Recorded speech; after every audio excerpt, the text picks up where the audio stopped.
Hello வணக்கம் viewers. இயக்குனர் மோகன் ராஜா ஏன் தாடியுடன் சுற்றுகிறார் என்று தெரிய வந்துள்ளது. இயக்குனர் மோகன் ராஜா சிவகார்த்திகேயனை வைத்து வேலைக்காரன் படத்தை எடுத்தார்.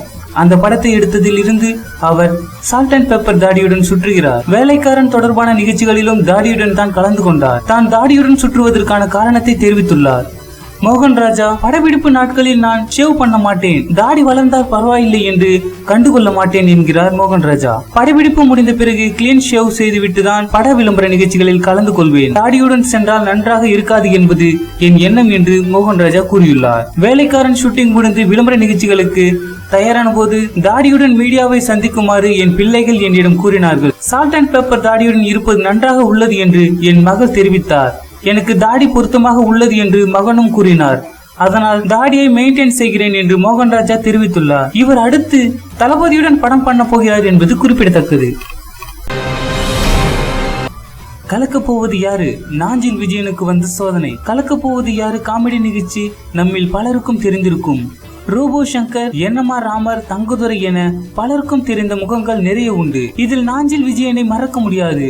ஆள் பார்க்க சிறு பையனாக இருப்பார். காமெடி மீது இருக்கும் ஆசையால் பாலிடெக்னிக் படிப்பை பாதியிலேயே விட்டுவிட்டு வந்துவிட்டார். KPOI நிகழ்ச்சியில் ஆரம்பத்தில் கலந்து கொண்டவர் ஒரு கட்டத்தில் எலிமினேட் ஆகிவிட்டதால் நீண்ட நாட்கள் சேனல் பக்கம் வரவில்லையாம். பின் அவருக்கு அதே சேனலில் ஒருங்கிணைப்பாளராக சேர்ந்துள்ளார்.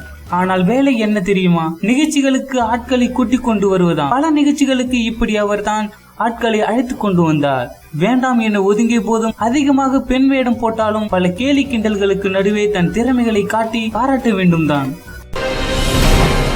விஜய் புதிதாக கட்டும் வீட்டில் அப்படி என்ன ஸ்பெஷல்? இதோ தளபதி விஜய் தற்போது முருகதாஸ் இயக்கத்தில் நடித்து வருகின்றார். இந்நிலையில் விஜய் தன் வீட்டை நீலாங்கரையில் இருந்து பனையூருக்கு மாற்றியுள்ளார். ஏனென்றால் நீலாங்கரையில் உள்ள தன் வீட்டை முற்றிலுமாக மாற்றி வருகிறார் விஜய். தன் மகன் மகள் இருவருமே வளர்ந்து விட்டனர். அவர்கள் தேவை அறிந்து அதற்கு ஏற்றாற் போல் தன் வீட்டை விஜய் மாற்றி வருவதாக கூறப்படுகின்றது. அதிலும் குறிப்பாக விஜயின் மகள் சாஷா பள்ளியில் பேட்மிண்டன் வீரர். அவரின் பேட்மிண்டன் பயிற்சிக்காக வீட்டிற்குள்ளேயே அதற்கு சிறப்பு வசதிகள் விஜய் செய்து தந்துள்ளார்.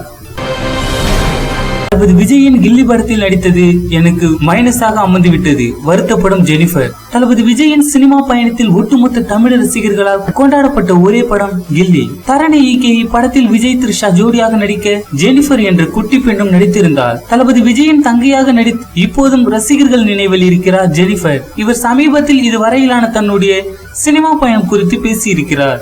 அப்போது அவர் விஜய் அவர்களுடன் கில்லி படத்தில் நடித்தது மிகப்பெரிய விஷயம், ஆனால் அதில் இருந்து மக்கள் வெளிவராததுதான் எனக்கு பெரிய கஷ்டமாக இருக்கிறது. ஏனெனில் யாராலும் என்னை நாயகி என்று ஏற்க முடியவில்லை. கில்லி படத்தில் குட்டி பெண்ணாக நடித்த பெண்ணா இது, இவ்வளவு பெரியவளா என்று கூறுகிறார்கள். எனக்கு நாயகியாக நடிக்க வேண்டும் என்பது ஆசை, ஆனால் கில்லி படத்தில் இருந்து மக்கள் வெளிவராததால் எனக்கு படம் மைனஸாக அமைந்தது என்று கூறலாம் என பேசியுள்ளார். அப்படத்தில் நடித்ததால் விஜயின் தங்கையாகவே நினைக்கிறார்கள். கில்லி எப்போதுமே ஆல் டைம் ஃபேவரட் விஜய் ரசிகர்களுக்கு.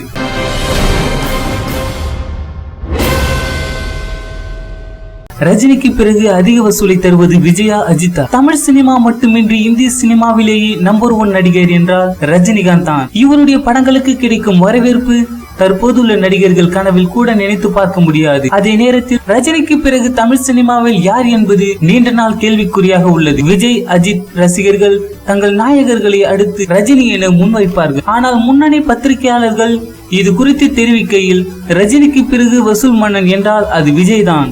ஏனெனில் விஜய் படங்களுக்கு எப்போதும் ஃபேமிலி ஆடியன்ஸ் இருக்கும்.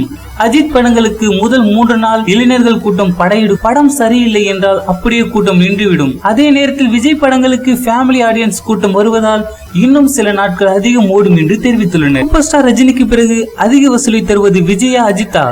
இதனை பற்றி உங்களின் கருத்துக்களை கீழே இருக்கும் கமெண்ட் பாக்ஸ்ல கமெண்ட் பண்ணுங்க. இந்த வீடியோ பிடிச்சிருந்தா லைக் பண்ணுங்க, ஷேர் பண்ணுங்க, மறக்காம நம்ம சேனலை சப்ஸ்கிரைப் பண்ணுங்க.